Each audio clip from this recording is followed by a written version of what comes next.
Hello, everybody. Welcome back to another episode of Mondays with Moshe. This is Moshe Norman out of Lakewood, New Jersey, and finally excited to announce something that's really been long overdue, which is our continuing ed credit offer. And now, for those of you who are interested, for those of you who are not social workers in New Jersey, because the New Jersey board makes this really difficult for us to provide credits, but for those of you from other disciplines in New Jersey, such as psychologists and others, mental health counselors, marriage and family therapists, and for all the rest of you, including social workers outside of New Jersey, you can all go to the link that's sent out on the Mondays with Moshe email, which is corewellceu.com/Monday, and sign up and subscribe for CEUs. I do believe that we are going to have an option of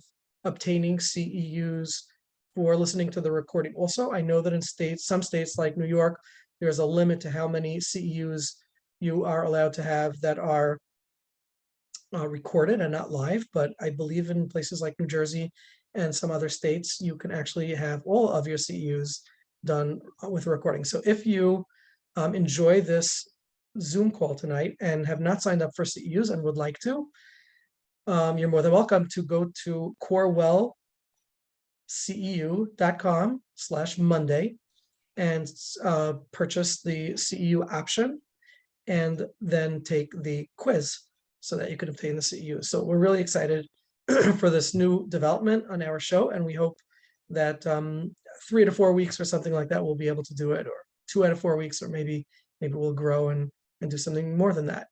But it's nice to see all of the returned faces and names. For those of you who can turn on your recording, your video, that's great. We like to see as many people as we can. For those of you who cannot, we understand that too. And of course, I'm sure you all know by now that if you have a question, please hit the reactions tab on the bottom right of your screen, raise your hand, and we'll call on you. Tonight, we are honored to feature Dr. Martha Stark of Boston, Massachusetts. Dr. Stark is a professor at Harvard University. Not sure if any of you ever heard of that place, but it's somewhere out there near Boston. And for those of you who have heard of it, good for you. For those of you who've attended, I'm going to stand up to my full height for those Harvard graduates. But anyway, go Celtics, if I could be so bold. Hey, wait, you didn't ask permission for that before. Okay, so Dr. Stark, Martha, has written a book that I was introduced to about 10 years ago. I'm embarrassed to say, the bad news is that I'm only up to page 19 of the book. The good news is that it's my third time reading it. But the name of the book is called Working with Resistance. It is an absolutely phenomenal book. For those of you who know me well or have been on the show, know I'm not a big reader. I like to learn, by watching visual things and not by reading. But I must say that this is one of the few books, besides the book from Rollo May and a couple of others, that have really enhanced my practice. And I encourage you to purchase this book and read it. Or for those of you who do audio books or whatever it is, it's really special. The learning experience from this book is really, really phenomenal. And Martha, I appreciate that you wrote the book and that you sent it out and let people enjoy it. And now I'm even more excited to have you on live. That book was written like 30 years ago or something like that, 1994, I believe, right? Amazing. So thank you, and it's really, really an honor to have you on. Can you just give us 2 or 3 minutes? Tell us who you are, and how you got to this place where resistance sort of became something of extreme interest, and how you came to where you came to. Well, first of all, I want to say I'm absolutely delighted to be here. Thank you so much for having me. And can people hear me okay? I hope so. Yeah. So I had wanted to be a mathematician, actually, majored in math at Harvard, and then decided that it was just a little bit, I loved the theory, but it wasn't people-oriented enough. So I sort of partway through college decided to go pre-med and decided that I would then be a psychoanalyst ultimately, so that I could be more people-oriented, well, psychiatrist and then psychoanalytic training. So I could be more people-oriented, and then the analytic part so that I could also still have my passion for theory. So anyway, so I went on to do adult training in psychiatry, and then I became got child training as well. And then I got my psychoanalytic training at the Boston Psychoanalytic, which was then and still is to some extent somewhat conservative. But I then kind of went on to, and I started writing my books. And the reason I got into resistance originally is at the Boston Psychoanalytic, their teacher, someone who was going to be teaching the candidates, uh, you know, couldn't do it at the last minute. So I remember the president called me up of the institute, called up and said, "Can you teach the course on working with resistance?" And I said, "Oh, absolutely." Meanwhile, I wasn't entirely sure what resistance was. This was back in the early 90s. So I like panicked a little bit. I called my dear friend Lynn and I said, "Lynn, what exactly is resistance?" So she explained a little bit to me, and then I decided to take it on. So I then wrote 2 books, Working with Resistance, and I got that done for Jason Aronson, who's been a dear friend of mine. He now has published all 9 of my books, and it was about to be released, and then he said, "Well, Martha, before we release it, I'd like you to write a primer on working with resistance also. And then we'll release both of them at once." Well, that's a little anticlimactic. But so anyway, I'd write a whole nother book working with a primer on working with resistance. And then I wrote both. And those were released in 1994. And later I wrote Modes of Therapeutic Action, which was selected as Book of the Year. And I'll be talking a little bit about those 3 and actually now 4 modes of therapeutic action and 4 different kinds of resistance. And then I went on to write other books as well. I do a lot of teaching and writing, and I have a very large caseload, although I'm now trying to cut back a little bit so that I can finally have more time for my writing and my thinking and my conceptualizing and my presenting. And are you practicing psychiatry or psychoanalysis or both? At this point, I'm not even quite sure what psychiatry is. I do some prescribing of medication, but in all honesty, I'm not that good at it. So I know how to do the basic easy stuff. But so if that's psychiatry, then I do You mean that. like, so you know how to prescribe Tums? Is that what you mean? There you go. Okay, There you go. all right. Right. And Okay. so, yeah. So let's jump in and talk a little bit about resistance.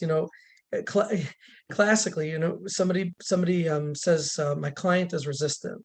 So on a very simplistic level, you think of a 12-year-old or tween or teen, as they call them, coming into therapy and saying, "I don't care, I don't know, I don't want, I don't no, I like beating up my siblings," and that would that in our mind in the most primitive form that would seem uh, what we would term resistance. But obviously, resistance is much more sophisticated than that. And I'd venture to say, and correct me if I'm wrong, that there's probably forms of resistance that can actually go by quite unnoticed, where a client appears quite motivated, but in reality is very resistant. And that could be confusing for the therapist, and it could make the therapist work really hard, very too hard. So could you define and give us some anecdotes of what resistance really, when we talk about resistance, what we are referring to? And frankly, are there any clients who are not resistant? Thank you. That's a great question. Yeah. So people will often think that resistance is a relational event, so that somebody is resistant in relation to the parent or in relation to the therapist. But as I conceptualize it, resistance is more an internal matter. And so I start my training more conservative, as I mentioned. So in the 70s, I was thinking more in terms of what I call the interpretive perspective of classical psychoanalysis.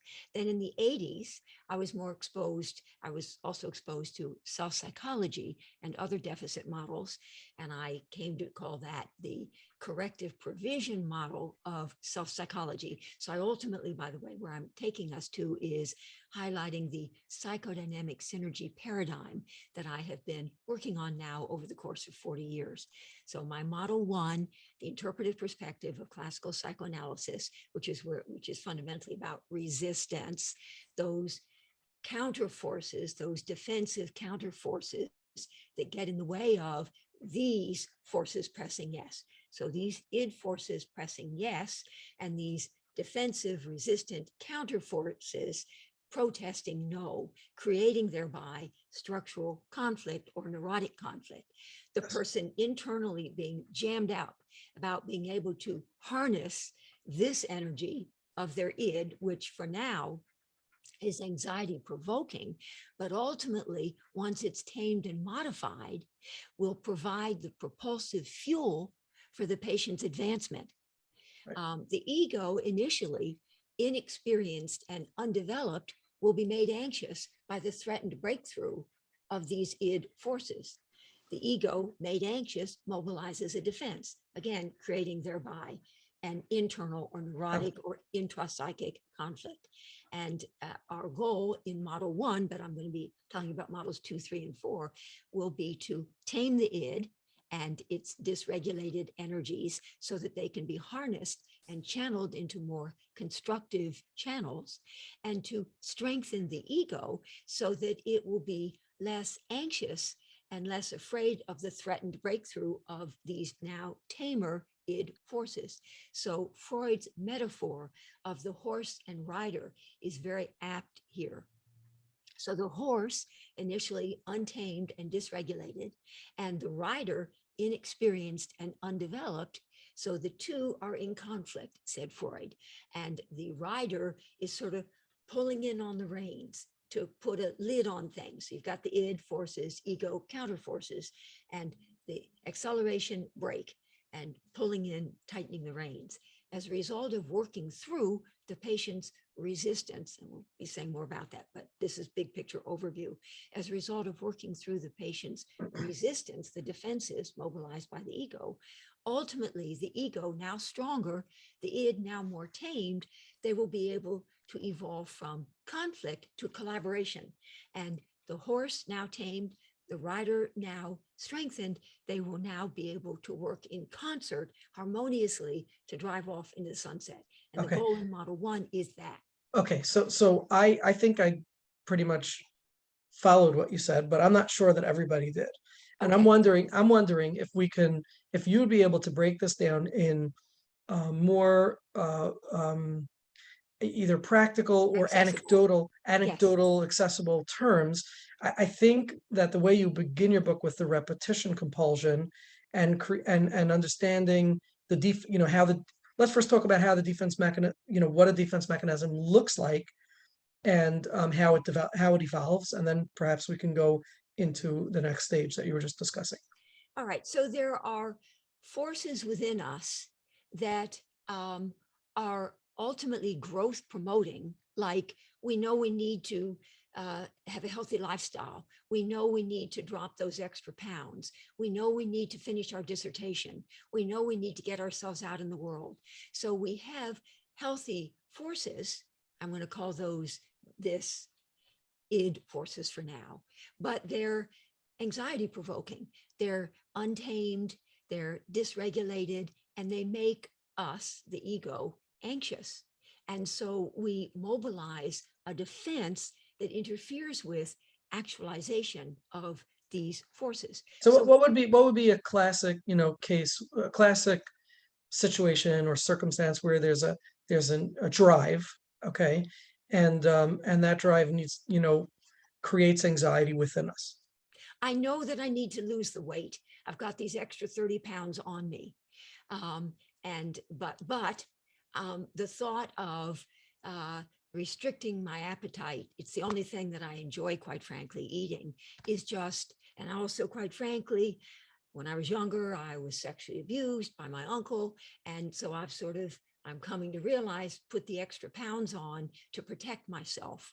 So quite frankly, I know I got to lose the weight, but it just gets a little bit scary for me. And I don't want to have to give up the food because that's the one thing that gives me comfort. So right there is a conflict. Yes. I do know that. So I do know that in order to lose the weight, one, that I should, and in order to lose the weight, then I should go on to, say, an intermittent fasting diet again.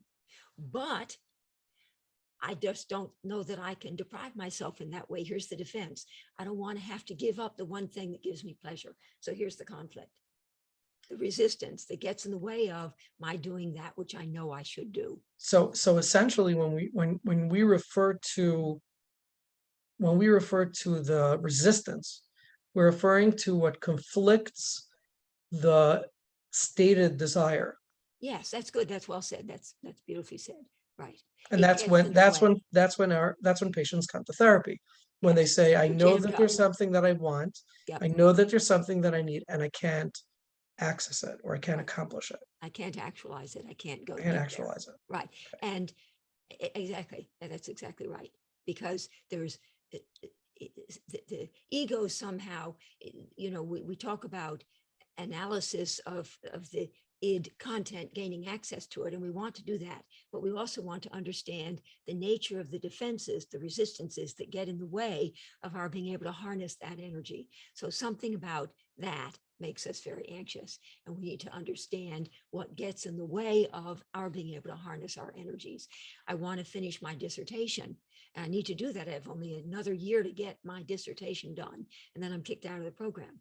But made anxious, my ego mobilizes a defense and says, and I sit down to try to write, but I get sleepy, or I just can't, and I start to watch TV because I'm afraid that whatever it is I have to say wouldn't be good enough. Because actually, when I was a child, I felt that my parents were critical and never felt that what I was saying or doing was good enough. So that might be something that gets uncovered in the treatment, that conflict. So I'm broadening the concept of defense and resistance to include not just repression, suppression, isolation of affect, and compartmentalization, the more standard classical defenses, but rather those counter forces, defensive, resistant, that get in the way of our being able to harness these here forces that fundamentally will be providing the propulsive fuel for our being able to move forward in our lives. Okay. So can you give an example of repetition compulsion? What does that mean? And how does that develop? And is this something that we should always be looking for when treating somebody struggling with some kind of neurosis? So the repetition compulsion is that there are healthy aspects to it and unhealthy aspects. Okay. So the unhealthy aspect of a repetition compulsion is that we are ever busy recreating in the here and now what I call the old bad. So we're ever busy recreating that with which we're most familiar, and that's familial and therefore most familiar. Stephen Mitchell talked about it as that. So we're ever busy sort of just wanting to replay that, the only thing we've ever known, because to have anything different, so we're ever busy recreating the early on old bad, because to have something different would mean that things could be and could therefore have been better, which would mean that we would have to confront the reality that back then it should have been better, and we'd have to grieve that. And the repetition compulsion has to do with just unwittingly or unconsciously and compulsively repeating the only thing we've ever known. That's the unhealthy part of it. Mm. The healthy part, you were going to say something, but Yeah, I mean, I'm just thinking out loud. I don't know that I was ever familiar with this idea that the problem with leaving something familiar is that we'll have to look back to the past and then confront that it could have been differently, right. and then we have to grieve that. Yes. I guess I always, yeah. what's that? It makes us anxious to experience something new That, and that good, that's why people because that will create. challenges That's why what had people will been. create an ideal and dig their heels in, even though it makes no sense or things are Yeah. proven otherwise. Yes. And that gets to, it'll be eventually when we talk more about my model 2 self-psychology and the role of grieving, of things that we are relentlessly hopeful and wanting to imagine that things are a certain way, and we're refusing to confront and grieve the reality of the way things were. Okay, but can we argue that people don't want to leave what's familiar because they're anxious about what's going to confront them in the future? So if I'm familiar with something, even though I know it doesn't feel so good for me, but I kind of know, I know how this method and it's comfortable. I'm comfortable being uncomfortable. I found my comfort in the It's discomfort, familiar. and it's Yes. familiar. If I do something else, I'm anxious because I haven't necessarily thought through what I might face, what threats I might face going forward. Yes, I mean, and people talk about that as the fear of success, for example. Okay. Our fear, in fact, Martina Horner is the person who coined that phrase, and she lives in the building that I'm in right now, by the way. But Oh, anyway, so we have all sorts of things that get in the way of our envisioning possibilities for something new, better, and different. That could be any of a number of things. It means yeah. we have to sort of confront some of our internal demons. We have to, I mean, our fear of success.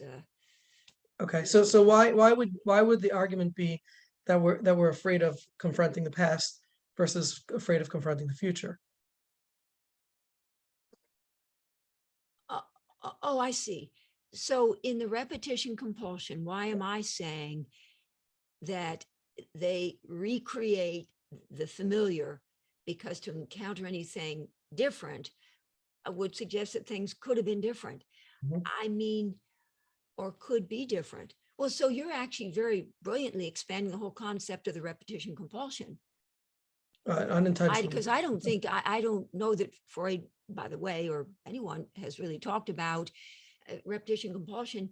I believe but I'd be curious to hear from the audience, but has been tended to historically been a story about repeating the old bad, repeating same old, same old.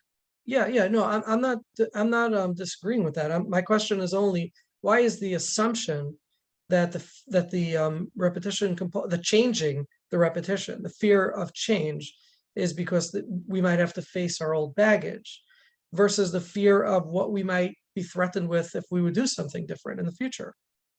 Who knows what other risks and threats might come our way if we do something that we're not used to. At least, the way we're if we continue our Okay. pattern, at least we know what we're in for, what we're up Okay. against. I mean, that's a very interesting point. I haven't myself thought of it in that way, but that's just because I was not thinking of it that way.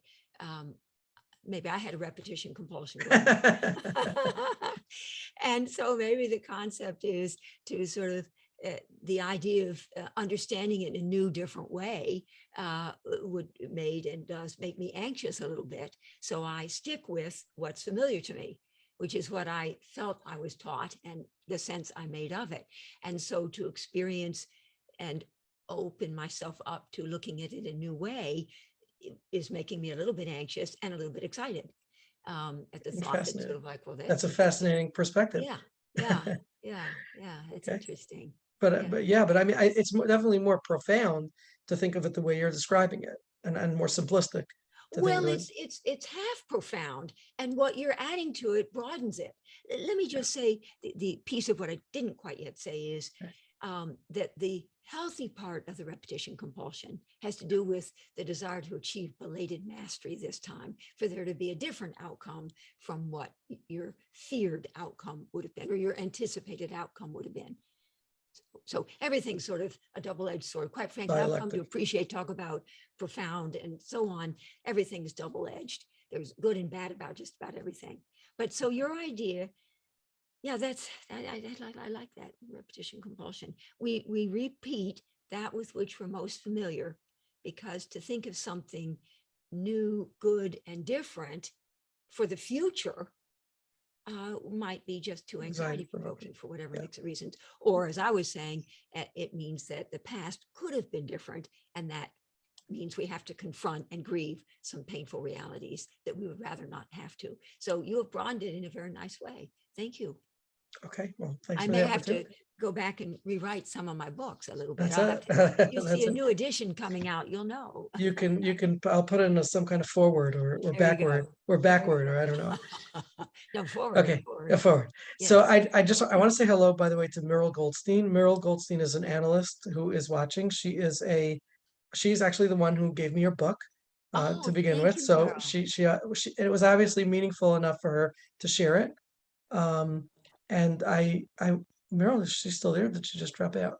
Yeah, I'm here. I'm here. Oh, and Meryl, I just wanted to encourage you to chime in if you have any thoughts on any of these concepts. I know that these are near and dear to your heart. So please, by all means, if you want to chime in, jump right in. If you want, you could raise your hand, or if you're on now, you can just talk. I was just thinking about the repetition compulsion also being, I think, a defense mechanism against remembering the past, right? We repeat what we don't remember, I think, or something like that's that. good. Yeah, I like Yeah. that. And that we're destined to repeat, right? That which we don't remember. That's right. Right. Right. So what does that mean exactly? Well, Muriel. I mean, I don't have it exactly formulated, but I think I was thinking of it in terms of there being a way in which repeating something or re-experiencing something, recreating it unconsciously, actually protects us from almost like in more creating a narrative in a way of a memory of something that's painful in a way that probably would lead to grief or maybe being able to let go of it or something like that. But that it's a defense against actually remembering something as being a memory of something that's already happened, that's over. Sounds similar to what Martha was saying before. Okay. Yeah. Yeah. But this is fascinating. I appreciate this. This is very interesting because it's all about how difficult it is to think in terms of something new, different, and better, because we're so energetically entangled with, the old bad, much of it unconscious. We're not attuned to it, not aware of it, but detachment, energetic connection to what had been, our history, creating our destiny, especially if we can't really remember it. So we want to be, said Freud, and we're thinking here now, to remember it so we don't just unconsciously keep replaying it. But Moshe, you are introducing this really nice, interesting new concept that's profound. I always wanted to ask, an analyst of your caliber, obsessive compulsive disorder.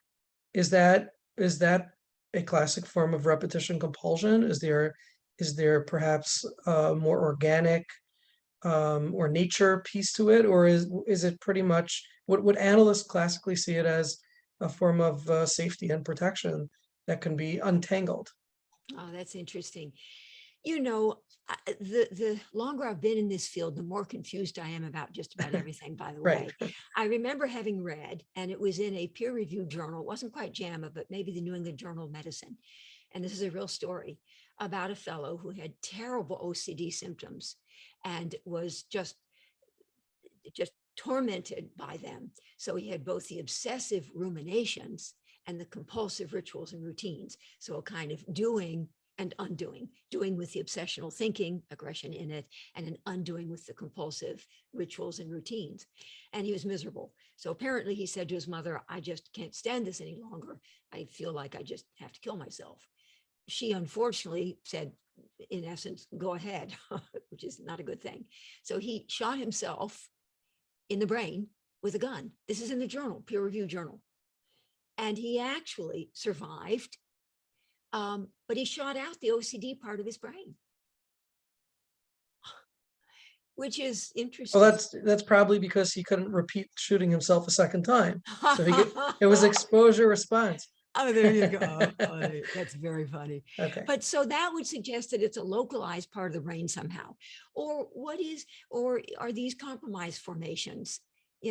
Freud talked about those all the time as a sort of aggressive, something that you would want to be able to express, but you sort of just obsessively ruminate about it and then compulsively kind of keep on doing it. So at the end of the day, I mean, defenses against aggression and sexuality probably. But did I answer your question?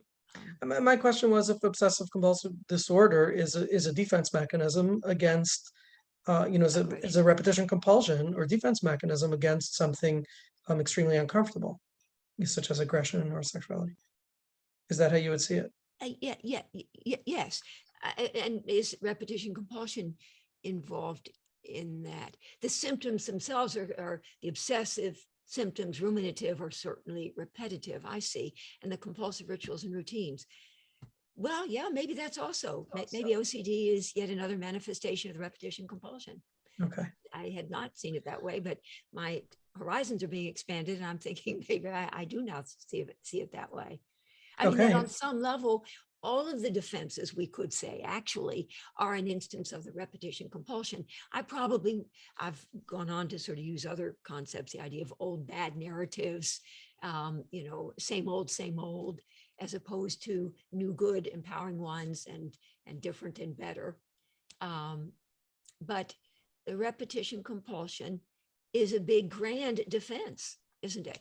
The repetition compulsion itself is a big, grand defense that I guess encompasses all sorts of other things Okay. within it. Let's take a question from Esty. Yes, Go ahead, Esty. yes. Okay, thank you. Hi, Martha. Thank you so much. Oh, hello there. It's interesting because the way Moshe sees it is how I would see it, and your way is the new way for me. Yeah. Does it make you a little anxious? No, I think it's fascinating, and it might be really helpful actually with some of my clients. So it must be a both and. It must be a both and, Yeah, not both an either and. or. It's a both Dialectic. and. Yeah. What I'm wondering is when you talk about the grief, it could be, and would you be saying that it could be the grief for what things could have been, but is there also maybe a level of grief that some clients might have about the way they behaved or their own behavior? part, their own contribution. Yes. Mhm. Anything, I like that. So not just faulting the object, but also shame and embarrassment, regret and guilt about their contribution to what had happened. Yeah, like if somebody is stuck in a depression and the shame about being stuck in the depression could keep them in the depression. Yeah, that- yeah, that's good. That's another element. Yeah, I hadn't even thought of that. Thank you. Your name is Esty? Esty. Yeah, thank you. I like that. Okay. I like that. Wow. So we're getting a little bit a sense of how some of these defense mechanisms are formed, and how the clinician, might formulate them in his or her mind. Let's talk a little bit about the treatment of the resistance. Oh, okay. Let's do that. But can I just elaborate on something here, please, for a moment? Of course. So, so I've mentioned that now there are actually 5, but there are 4 that I'm going to talk about in the moment. 4 different approaches. Oh dear, oh dear. I just want to show, Thank you. no, that's me. I just want to show everyone the Yeah. book, Oh, good. Okay, good. Working with Resistance. So there are 4 different approaches. Oh, good. 4 different approaches. The first one is the interpretive perspective of classical psychoanalytic theory. The second one is the corrective provision perspective of self-psychology and other deficit theories like Michael Ballant in the area of the basic fault. The third one is the intersubjective perspective of contemporary relational theory. So people from the William Allenson White Institute and Darlene Ehrenberg and Jessica Benjamin and them folks. And then the fourth one is an existential humanistic approach to mending brokenness. So the first one tends to be a little more cognitive, and it involves interpretation, classical psychoanalytic. The second one tends to be a little more affective. These are mutually enhancing. It's not separated. And as a therapist, you can shift back and forth between and among the 4 different ones. Model 2, self-psychology, a little more about affect. And and now about grieving. So whereas model 1 is a story about about becoming aware of anxiety-provoking truths about yourself, like maybe what you've done early on in your life to provoke your parent, say, whatever. Model 2 is more about evolving ultimately to accepting anxiety-provoking truths about the object, about the other person, about the parent, about the therapist. Model 3 is more relational, the intersubjective perspective of contemporary relational theory. And this has to do with ultimately accepting accountability for anxiety-provoking truths about the self in relation, which is a Stone Center term, what you've played out on the stage of your life. And model 4, the existential perspective, existential humanistic approach, is a story about being able to articulate and share and expose anxiety-provoking truths about the private self. So there are these different resistances that we have to facing things about ourselves, about the limitations in the object, about what we've played out in our lives, and things about our private self. These resistances that all come into play, all of which come into play over the course of a treatment. Did any of that make sense? Yeah, so what about these 4 components? Are you saying that in the course of treatment, you keep your eye on all 4 of these? Yes, and it spells out care: cognitive, affective, relational, and existential.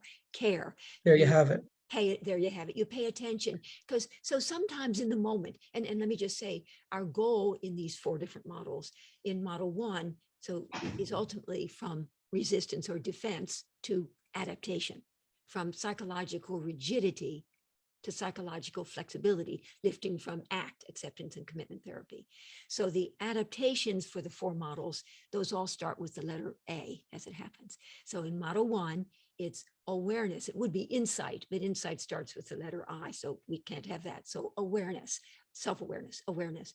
Model 2, the net result of grieving, of confronting and grieving the reality of the object's limitations, separateness, and immutability, will be acceptance. Model 3, where there's self in relation and what you're playing out, the contemporary relational perspective, and what you're playing out on the stage of your life, ultimately, the goal is for the patient to be able to hold themselves accountable. So we have awareness, acceptance, accountability.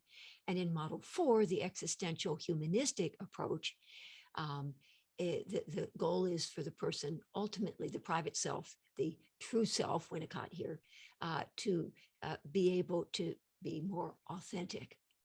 So from relational retreat and relational absence to authentic presence. So the goals being awareness, acceptance, accountability, and authenticity or accessibility of the true self. And the resistances, all of those ultimately probably need to be sort of worked through with different patients presenting. So some people will say, well, can you just kind of put this in DSM language so we can kind of get it? And sort of like, well, it's not really the way I think, but okay. So model 1 would be more about neurotic conflictedness. Okay. Model 2 would be a little more about narcissistic vulnerability. Model 3, because they have to start with the letter N, so I got to get an N word here. It's sort of characterological stuff, but I'm going to call it noxious relatedness. So when you're playing out sort of weird stuff on the stage of your life. And then model 4, and thinking about Arnold Modell and Masood Khan and Guntrip, and who talk about the schizoid withdrawal, this would be non-relatedness. So neurotic conflictedness, narcissistic vulnerability, noxious relatedness, and non-relatedness are the defenses that need to be worked through, the resistances that need to be worked through to get to adaptation and psychological flexibility. Whew. Well, that's teaching the whole model on one, standing on one leg. Yes. Okay. Yes. So that's the big overview, but now we can go back to what you were going to be asking about. Okay. I don't remember what that was I anymore. think more specifically. We're going into treating the resistance. Okay, Right. good. Okay. So, I mean, I'd love to take a passage or 2 from your book, but I first, before, going into those anecdotes, which are very specific, and I think people could learn well from hearing specific anecdotes, let's talk a little bit about how the resistance presents itself in the therapy room and how the therapist or the clinician addresses it just on a global level. How would you describe that? Well, I think of along the lines of from rigidity to flexibility, from defense to adaptation, from defensive reaction, same old, to adaptive response, something new, something different, from mindless reactivity to more mindful and more thoughtful responsivity, from cursing the darkness to lighting a candle. So you say something to the patient, and you want to see if they made anxious, react defensively. Their ego made anxious, they react defensively, in which case we'll work with that. Or they're able to take it in their stride and adapt to it and work with it. Adaptive response. So moment by moment, with your finger ever on the pulse of the level of the patient's anxiety. I was taught way back to pay attention to the patient's anxiety, and I used to do that decades ago, and then I sort of forgot about it. And only more recently have come to appreciate how valuable it is to be keeping your eye on how the patient is either reacting defensively or responding adaptively to everything that's going on in the space between the two of you. So moment by moment, I mean, the patient says something and I'm deciding, I'm feeling my way into intuitively. I think the word, although I'm probably misusing it, is interoception. I'm attending to the cues in my body, my intuitive sense, my cognitive awareness of things as to whether or not I can afford to offer a little more challenge of the defense, or whether I need to offer more support. Fascinating. And, So there are going to be times where too much challenge is going to overwhelm the client with anxiety. it's going to be And too so much. intuitively you say, or you don't say, but intuitively you feel now is not the time, or this circumstance that the client is describing is too defensive. And In the moment. if I So right now, so you're going to hold that.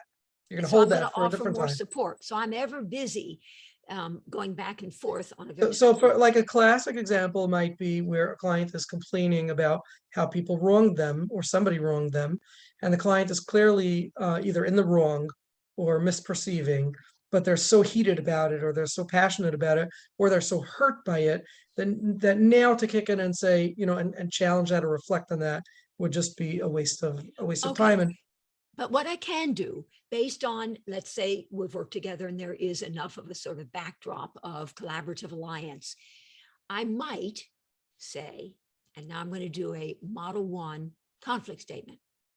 I might say, you do know that. Now I'm going to say something that they know. I can't cheat. I can't say something they don't know. So I can't say, it's because of you that, you're ever busy being victimized. I can't go there because they have never acknowledged or said that, but they've said a little something. So I'll say, you do know that, and I can put in qualifiers. There might be some things that you're doing that sometimes rub people a little bit the wrong way. you'd feel comfortable to say that even I'm then. going to say that to somebody where it's going to increase their anxiety. Mhm. But that's the first half of my conflict statement. So I am challenging them because I need to back up and say, optimal stress is what I feel advances the therapeutic process from rigidity to flexibility, from defense to What does adaptation. optimal mean? Optimal means just the right mix of challenge and support. So, okay. So how do we communicate that? Because that's a really, really important point, that in communication, there has to always be this balance. You can't be too supportive And you and can't just be challenging. coddle, and Right. you can't be too challenging because then you feel like you're critical, right? So Yes. how do we balance that? Give me some examples, Well, verbal. I'll do that conflict sentence in a moment. I'll get to the second half, but let me just say, Jay Greenberg, back in the 1990s was in essence saying, without empathy, therapy never starts, but without empathic failure, it never ends. By the same token, you could say without empathic failure, therapy never starts, but without empathy, it never ends. And he was talking about new good object, old bad object, but the point is the same. There needs to be both a challenging of the defense and a supporting of it. And so let me do the conflict statement for this hypothetical patient, and let's see if I get it done by the end of it. You do know that there might be times when your behavior is a little bit can put people off. comma, you don't say it, but you think it, comma, but, and now I'm going to name what I'm guessing will be their defensive reaction, which they will mobilize in order to decrease their anxiety, but I'm going to say it for them. But you find yourself feeling, God damn it, that if your wife, that if your girlfriend, that if your son, if your father weren't so goddamn, negative all the time or so critical, then it would be so much easier to sort of be in a comfortable relationship with him and just whatever. So it's like you sandwich it, you pretty much sandwich it by putting it out there. And before the client has an opportunity to react too To intensely, get defensive about what you've just said. what you just said, you sandwich it, you cushion Say it, for them. you cushion it by saying it for them. Yes. So And- they can and sense, they can sense your support because you haven't left off with calling them out, which they experience as criticism. Right. And You've not only only- noticed. not only my support, but I totally get it. But that they just feel that if their wife weren't so goddamn blah, blah, blah, then they wouldn't blah, blah, blah, blah, blah. That they, if their partner weren't so goddamn sort of nasty sometimes, then they wouldn't have to get abusive. And you name it, without judgment, with compassion, and you feel it, and they know that. But now notice what I've done with a Model 1 conflict statement.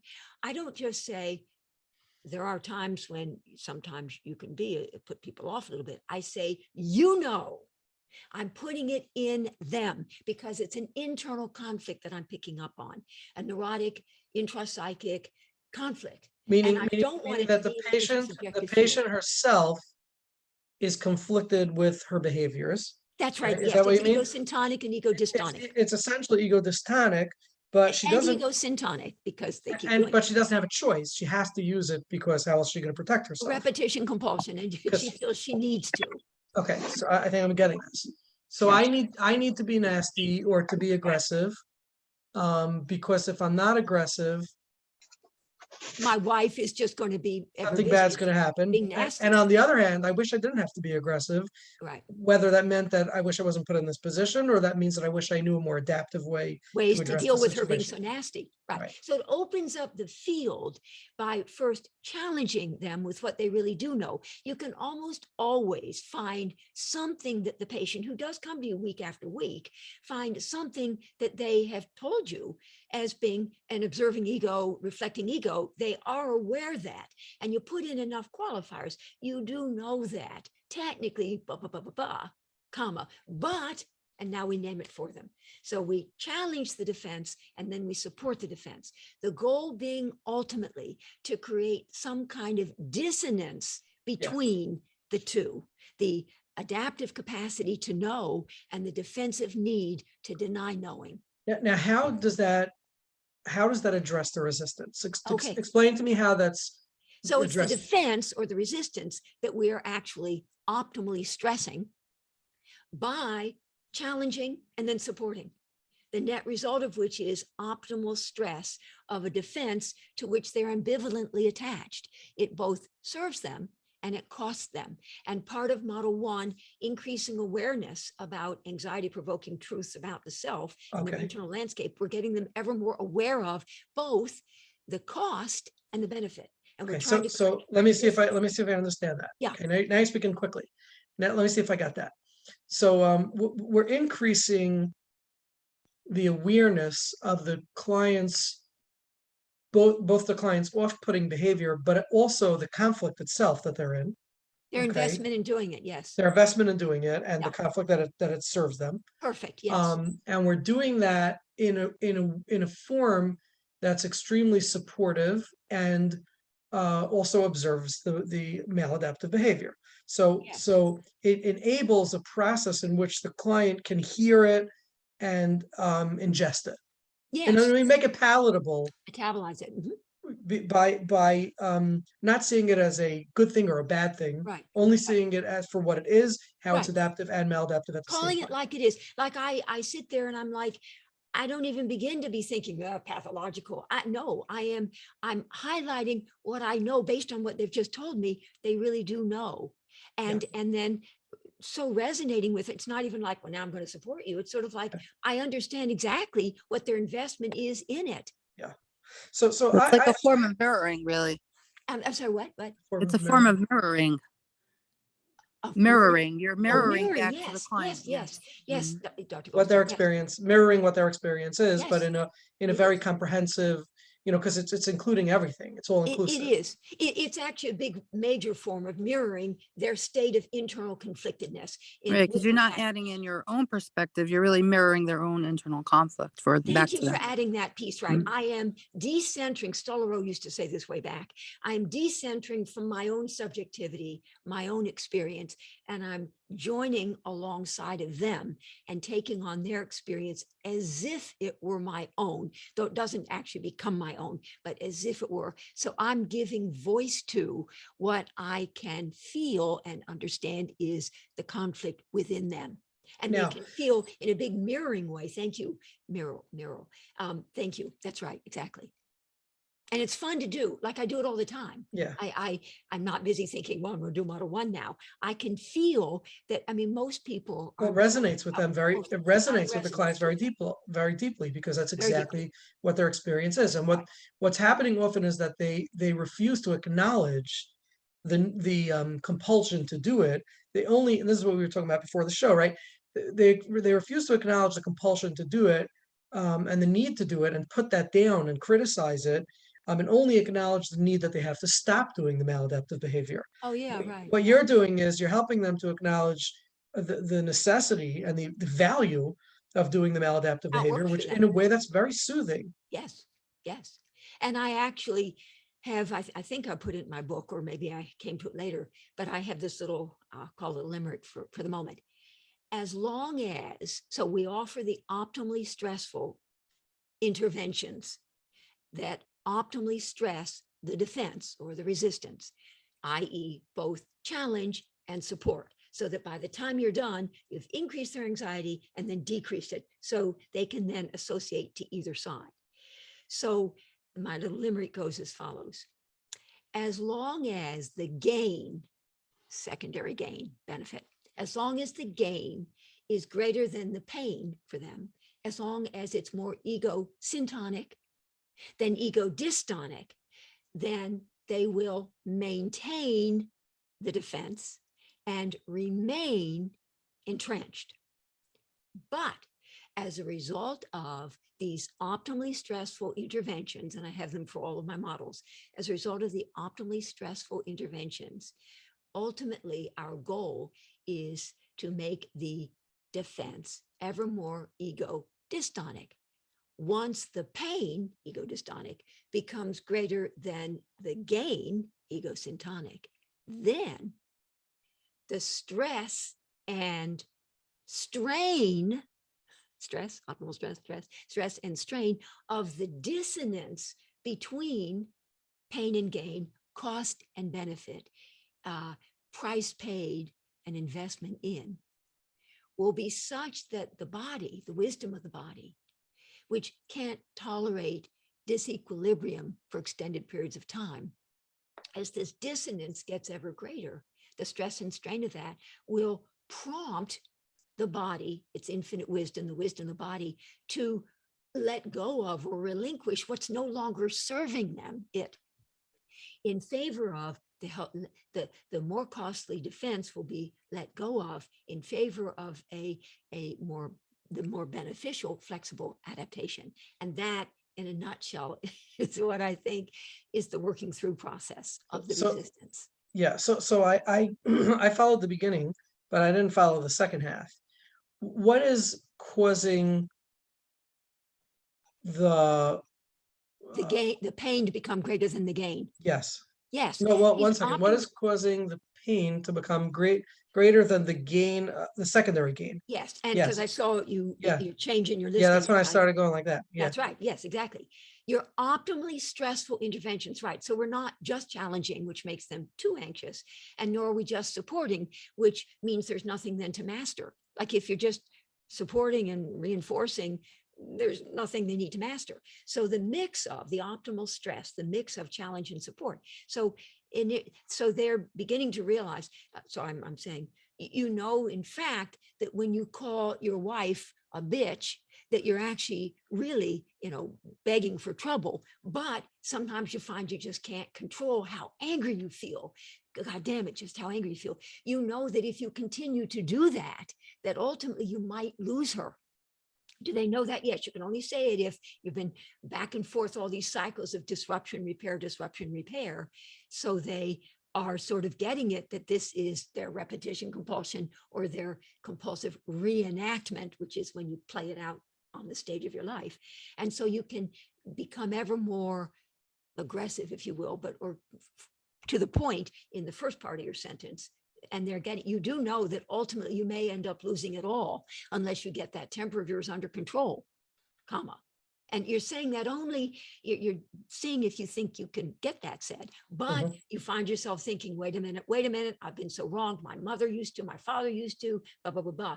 And you and they are working together to understand all of what fuels their resistance, their defenses, their same old, their repetition compulsion, their compulsive reenactments. What is it that fuels it such that they find themselves continuing to do same old, which is becoming increasingly ego dystonic as you're ever busy challenging and supporting. Okay, so you're just talking about how the gain is becoming more ego dystonic. So I think essentially what you're saying is we're not increasing the pain, we're decreasing the gain. I mean, you're so brilliant, it's ridiculous. Yes, in this example, it would seem to be that we're highlighting more the pain, but the gain is, we could get to that. You Okay. do know that ultimately you're going to be able to Much have the kind happier. of relationship that Yeah. you've always dreamed of having, if indeed you can get that anger under control. But it just seems so hard. So it's Okay. really both. I just didn't emphasize it yet, Okay. but it's both. Okay. I was wondering about that. Okay. Yeah. Oh, good. God damn, I love your questions. Okay, that was great. So we're getting the idea of really attaching with both aspects of the conflict, the neurotic conflict, right? Both Yes. the pain and the gain, Yes. and the language that we use to do it. Can we jump into your book? And by the way, if anybody has any questions or comments, please feel free to use the reactions tab on the bottom, raise your hand, and I will be happy to take them. Okay. But Now, can I though, to highlight that what I've emphasized so far is a little more cognitive. Model 2 is more affective. Remember CARE, C-A-R-E, Mhm. affective model 2, relational model 3, and existential model 4. I'm just going to tell you an optimally stressful intervention in model 4. Can I just tell you so you get the feel of what I'm Sure. talking about? Sure. And remember, model 4 is when there's, well, I'll say this quickly, but model 1 is structural conflict. Model 2 is structural deficit, self-psychology, structural deficit. Model 3, lifting from Stephen Mitchell, is relational conflict.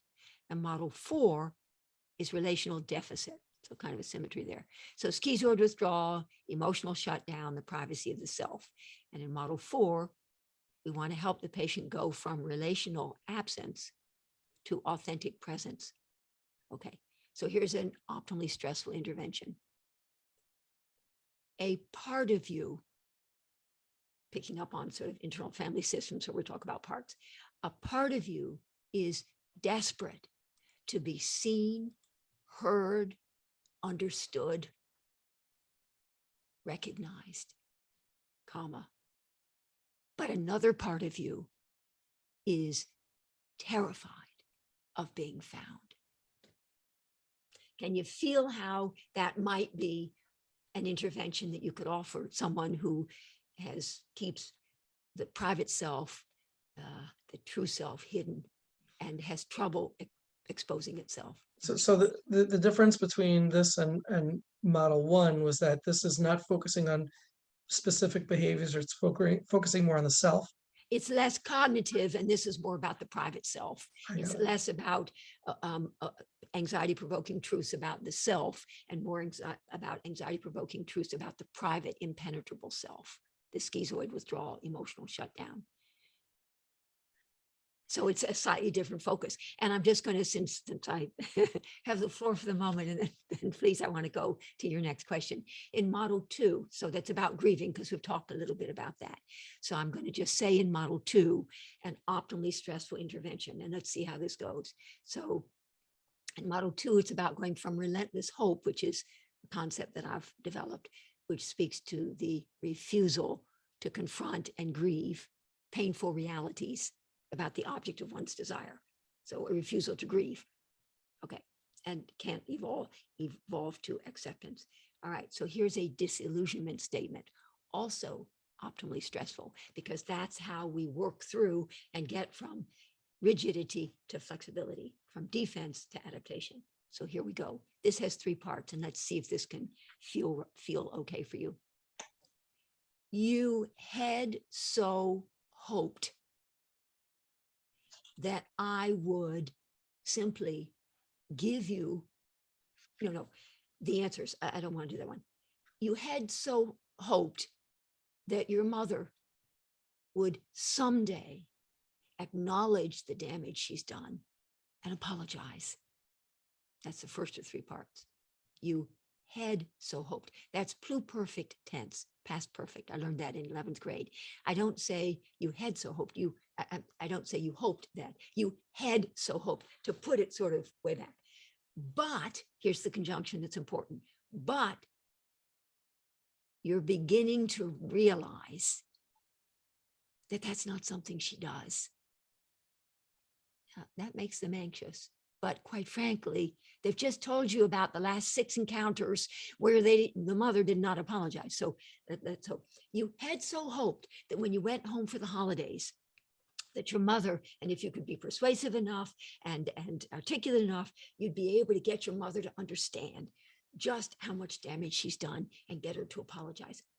But you're beginning to get it, or beginning to recognize that probably, you put in quote, probably she's never actually going to acknowledge and apologize. And that breaks your heart. That devastates you. That enrages you. You had so hoped that. It seemed like not that unreasonable to be thinking that. You had so hoped that. But you're beginning to realize, you had so hoped that I would simply give you the answers. But you're beginning to realize, they've been in treatment now for 2 years and you don't give them the answers. But you're beginning to realize that that's not really the way it works in here. And it really upsets you. It enrages you. It upsets you. Can you see how in model 2, with these optimally stressful disillusionment statements, we're trying to facilitate their grieving? This is more affective. Model 1 was more cognitive, classical psychoanalytic. This is more affective. Model 3 is more relational, care. Model 4 is more existential. Model 1 is more about the self. Model 2 is more about the object of one's desire. Model 3 is more about the self in relation, what you play out in your life. And model 4 is about the private self, when it got to true self. Wow. It kind of makes sense a little bit. I want to contextualize a little. Yes. Any questions or comments on that before we jump into? Yeah, maybe Esty or Dr. Goldstein or anyone else. I guess they're camera shy tonight. Okay. I'd love to jump into an example from your book. It's in, oh wait, we do have a question from Sarah. Sarah. Yeah, Sarah, go ahead. Hi, how are you? Thank you so much.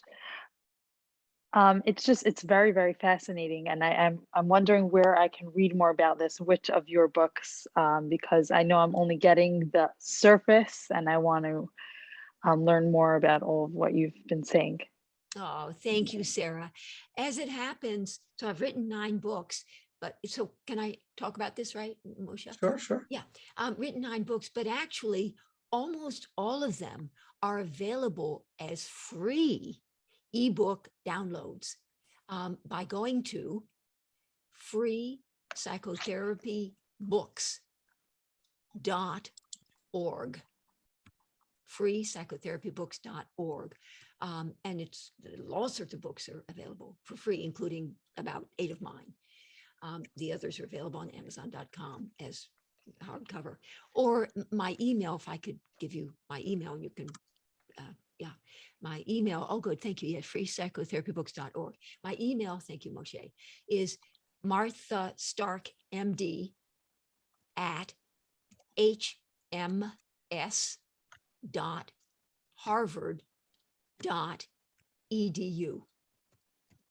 And as it happens, I'm actually giving a $15 talk on Friday for an hour, Friday morning. So if anybody wants to find out about that through the International Psychotherapy Institute, it's $15, you know. And I'm going to go over I give an 18-page reference guide to people who attend. All right, that's it, because I want to get back to this. Thank So you. thank you. Thank you, Sarah. Please stay in touch. All of you, please, if you want to be on my mailing list, just email me at that email that I think Moshe wrote down, and Yeah. I'll put you on my email list. Yeah. Super.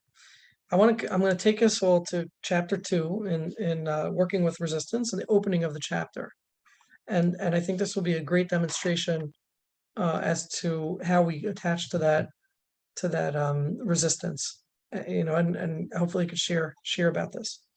So the chapter starts off, in order to demonstrate the ways in which the concepts of conflict and resistance can be applied to the clinical situation, let us think about the following 3 situations. And these are just very, very classic, circumstances, that come up in the therapy room. Situation number 1, the patient is obviously upset, but is trying hard not to cry. So this would come up in the form of, the patient being either hurt by you or having a memory that's disturbing or something like that, and then kind of distracting themselves from crying, or saying something humorous to distract, or what my favorite one, which is to say something terrible and then say it's no big deal. Like when they say, yeah, and then I was beaten up and tied to a rock, and yeah, but it's no big deal, right? No big deal. That's situation number 1. Situation number 2, the patient knows that his therapist will not laugh at him, but finds himself fearing that the therapist might. And here's where some of my countertransference comes in. We're like, come on, you don't have enough trust in me. I've been working together for 2 years. You don't know that I'm not going to laugh at you if you say something like that, right? But that's another Repetition compulsion. for the patient. Yeah, Not sure. you, not about you. Yeah, the For the patient. patient. Repetition compulsion. Yeah. Well, Yes, almost expecting to be laughed at. Because that's all they've ever known. Same That's old, right. same old. And situation number 3, the patient is upset with his therapist and knows on some level that he must eventually confront the reality of just how disappointed he really is. But he would like to think that he could get better without having to do that. So fear of confrontation, basically. Okay. Yes, and yes, right. And not wanting to grieve, not wanting to have to grieve. Well, when you say grieve, you're referring to? That they're upset with the therapist and How would that- disappointed, and they yeah. don't want to have to face that and grieve Yes. it. Right. And But you're right, instead, it'd be a let's just confrontation. ignore it. Let's just ignore it. Yeah, they'd like to be able to get better without having to do that. Those are good examples. Yes. Okay. So then you write, the first option is to come down on the side of the force that says yes, which supports the patient's health, but makes him more anxious and therefore more defensive or resistant. It's pretty much what you've been describing till now, Yeah. right? Where, Yeah. it's not optimal stress, but it's A lot of stress. too much anxiety, overwhelming anxiety. Overwhelming anxiety. Yeah. And so we would say, you know that you are sad in the first case. In the second case, you know that I would not laugh at you. So these are truths that the client actually knows, but saying it will overwhelm them. Okay. And in the third case, you know that eventually you'll have to face the reality of just how disappointed you are in me. So I've again, actually even helped them out a little bit by saying, you know that, as opposed to just simply, I wouldn't laugh at you. correct. I'm already starting to put it in them if I were to leave it at that, which I don't, because of course I go on to say more. Also, if you were to say, I'm not going to laugh at you, then you're not actually sitting with the client's anxiety and permitting it, right? So you're just reassuring them, which is a lost Which isn't going opportunity. to go anywhere, because It's not going to go anywhere. and you're so not hearing them. So when you say, if you were to say to them, I'm not going to laugh at you, you're so not listening to them. They just Correct. said, but I'm afraid you will. Right. And that's such an important point. It is. When the client is really anxious about something and you just scream louder, it's like saying, I'm not angry. Yeah. I Yeah. feel like you are going to laugh at me. And for you to say, I'm not But going to I laugh at you, wouldn't. it for sure will just increase my shame. or the confusion. shame, exactly, and feel not understood. It's sort of like, yeah, but I'm afraid, but I think you will. I think you Right. will laugh at me. Right. And the same in the case where you talk about the client constantly asking the therapist questions or Yes. advice, Yeah. right? If the therapist is going to give advice, we've done nothing. Right. If we can start to explore the process that for in some way the client has this need Feels to the get need advice, to get the and advice. so then we can get somewhere. Right. Okay, so you address first the ineffectiveness, let's just call it overwhelming the client. Okay, Yeah. that's what did we say? The yes, right? Going to the The yes. yes force. Yes. Yes force. Okay. Then you address the opposite, right? Going to the no force, which is to say you are determined not to cry. You find yourself fearing that I might laugh at you, which actually I can see to some degree as validating, but mostly just as observations, not necessarily as validating the experience, but more acknowledging or observing the experience. And I find that therapists and parents make this mistake a lot, where they observe the affect rather than describing what's behind the affect. So for me to say, you're really angry now, or you look really angry now, is not actually a validating statement, because it's just an observation. Duh. Some of my clients will say, duh, hell yeah, I'm angry, right? It's not validating the experience itself. You know what I try to do in my mind anyway, when I say you find yourself, I'm a little bit suggesting defensive reaction. And I wasn't trying to be the most empathic that I've ever been. You find yourself fearing. So I want to kind of alert them a little bit to the fact that, yeah, you find yourself. Except that this isn't your final statement. This is going in the no force. I Okay. know. You know the book. Yeah. You wrote it. Yeah. Yeah. Okay.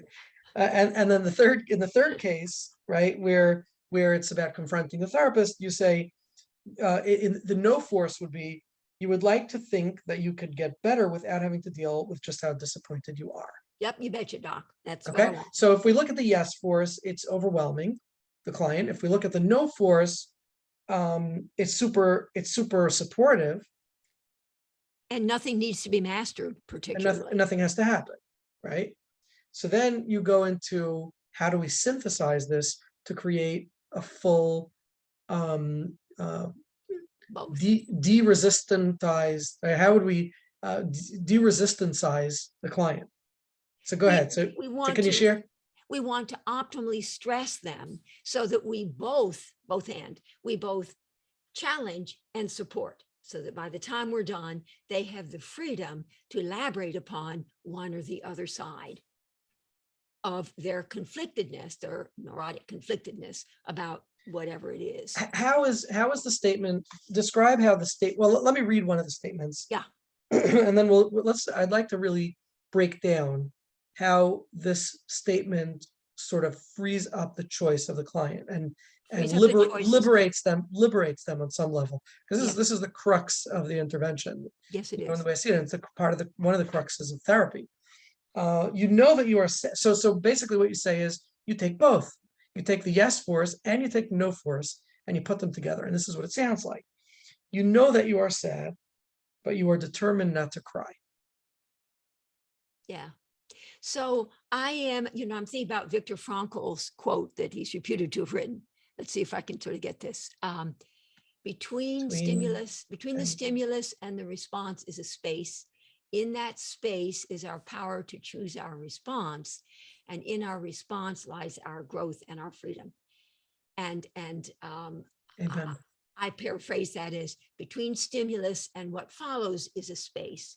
In that space is our power either to react defensively or to respond adaptively. Anyway, so what I'm doing is I am picking up on both their adaptive response. They do know that they are sad or upset, that this one's upset. They do know that.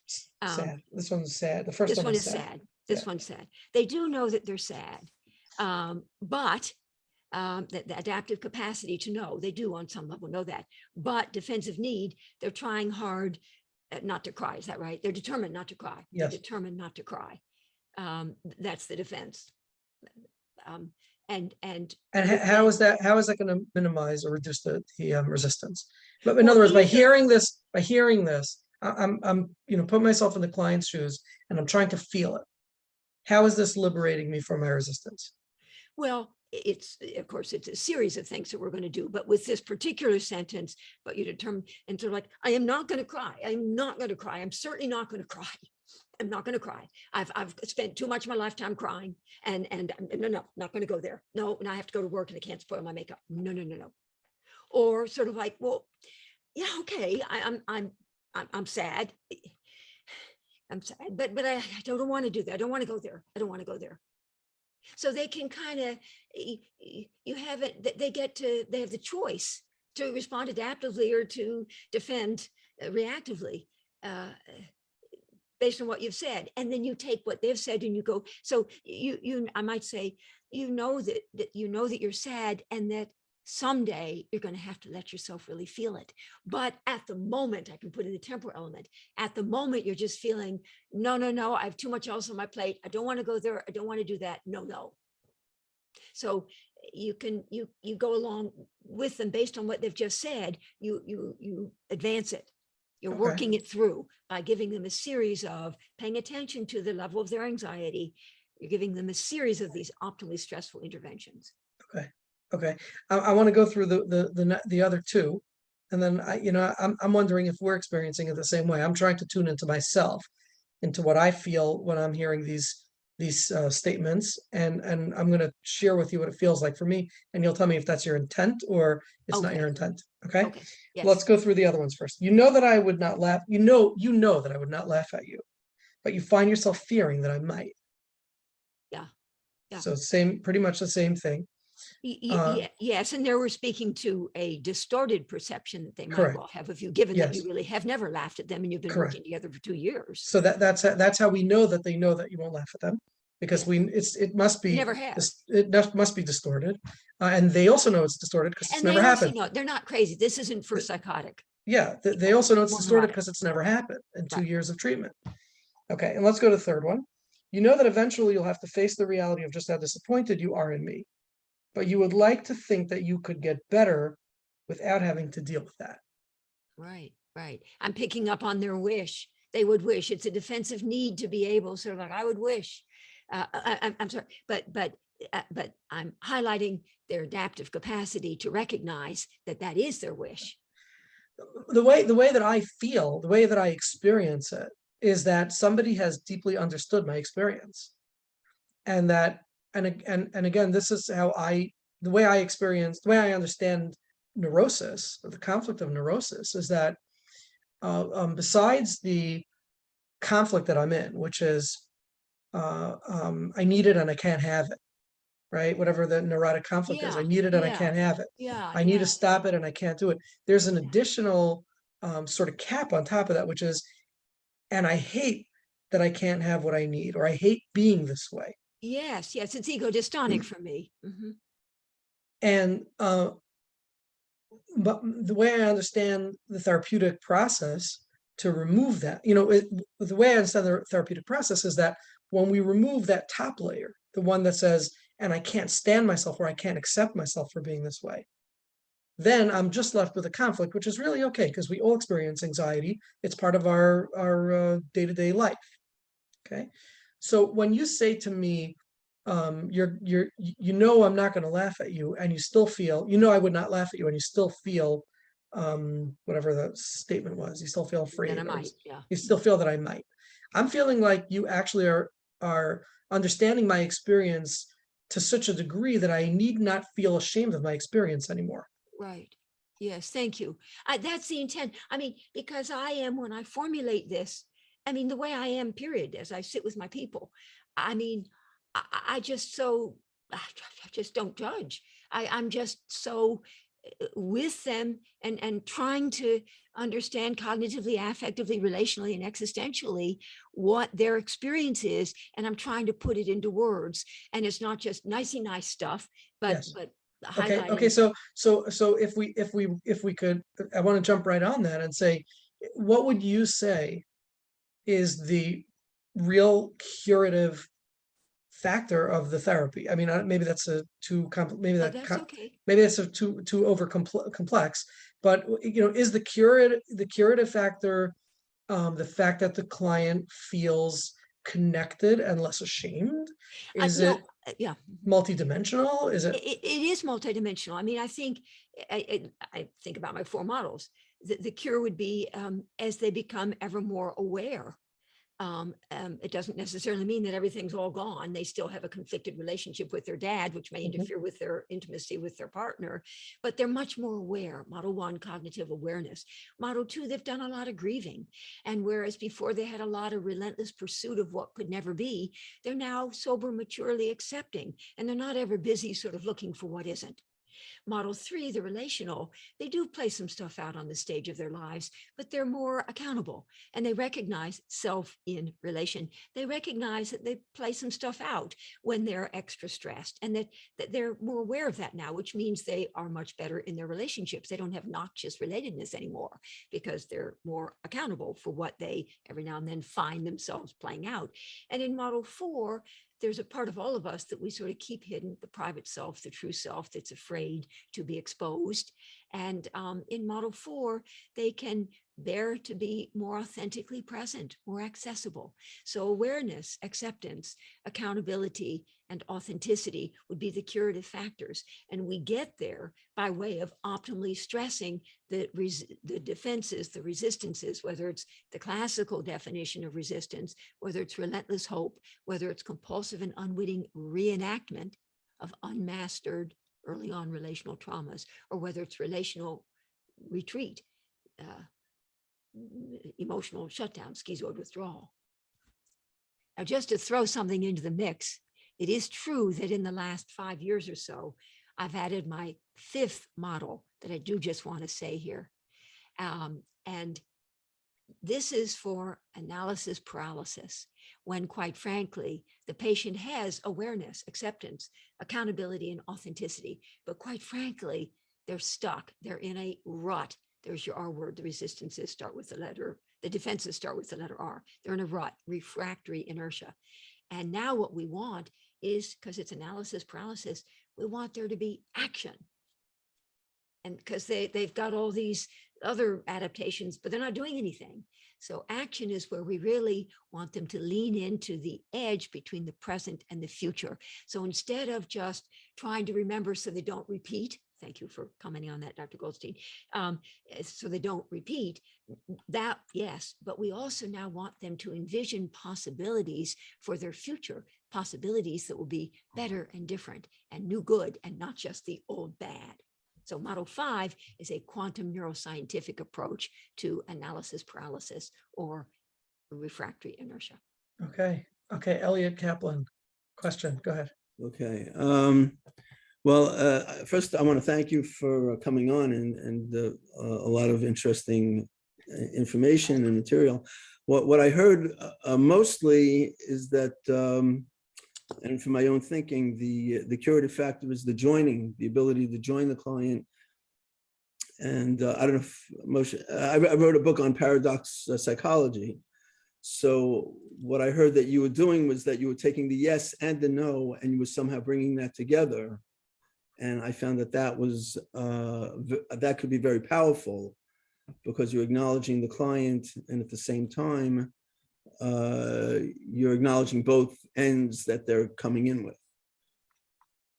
The other thing that I would want to throw out, I know it's the end here. Oh, no, this is good. Go on about your paradox. I love this. Yeah. Love it. In paradox, and there's a place for that in my theory too, by the way, and I love it that you're I'd talking love about to hear that piece because in my view of paradox, I find that the therapist is often more resistant than the client. and more invested in something that can't be. Well, I mean, meaning that the therapist often has an agenda Yeah. that if the client doesn't meet their agenda, then The therapist is relentless in his own right, ever busy needing and wanting the patient to do a certain something that, quite frankly, the patient isn't going to be doing. right, exactly. But isn't that repetition compulsion? On the part of the therapist now. Yes. Yeah. Which seems to be our theme tonight. I like that. Well, Elliot, and yes, Moshe, Elliot. So yes, I have what I talk about in Model 2 with the self-psychology and all that. We can use our empathy, our understanding of where the patient's coming from. We can use that in one of two ways, either like the way we've been talking, or we can do a paradoxical intervention where we say, if I'm understanding you correctly, and correct me if I have this wrong, we say to the patient, but it would seem that from what you're saying, that probably you're not actually ever really going to move forward with getting the divorce, that even though you're miserable and you go to bed every night crying and so on, stuff they've said, so if I'm understanding you correctly, that probably at this point in your life you're just feeling so old and so tired that probably this is going to be the way it is for the rest of your life. Am I understanding you correctly? And then of course they never get mad. What they might say, no, I can't stay with her forever. If they fight you on it, that's fine. Or they may say, yeah, I just can't do it. So am I on the right track there, Elliot? Yeah, it's close. I'm going to have to get your book. I like that. Yeah, it's and of course, on Jay Haley's books, of course, are wonderful. Yeah. It actually explained, Erickson and Milton Erickson. Yeah. And Pearls, they didn't explain what was happening. In my book, I explain exactly what's happening. But the core of it really is the attachment, which you were alluding to, that when you create that attachment with the client, I see you and I see the struggle that you're going through. And the examples that you gave, you described the struggle before the client described it to you, which indicated to the client, oh, I'm seen. They feel validated. And as soon as they feel validated, now they can relax. Oh, I see. And now once they can relax, now they can change. I see. And you're saying that actually with a paradoxical intervention, in the same way, connection is at the heart of it, that you're so connected with them that you really do get it based on what they're saying, because you've let go of, you've relinquished your own investment, which Moshe was commenting on a little bit, your own investment, your own need for them to be doing a certain something for you. That's not what they're interested in. And you're really connection-wise, really hearing and really registering. And you have to do it without any sarcasm, without any judgment, without any sort of sardonic anything, just sort of like you really get it from what you're saying. We say it would seem that perhaps right now is not the time for you to be ending the relationship or moving on to another job, that is just not the time. That's good. So we've backed off on our own relentless pursuit of what can never be. That's good, Elliot. Thank you. I'm definitely going to get your book. Okay, thank you. Wow. I like that. Okay, well, it's 10:30, 10:29. Oh my gosh. I know we're just getting started, but there's always next Monday or the following Monday. I just want to thank you because I have all of you here, because I've got a lot of stuff to think about here, and I love it. This whole thing about the repetition compulsion and what is it really, and the paradoxical intervention stuff. I'm very excited about this.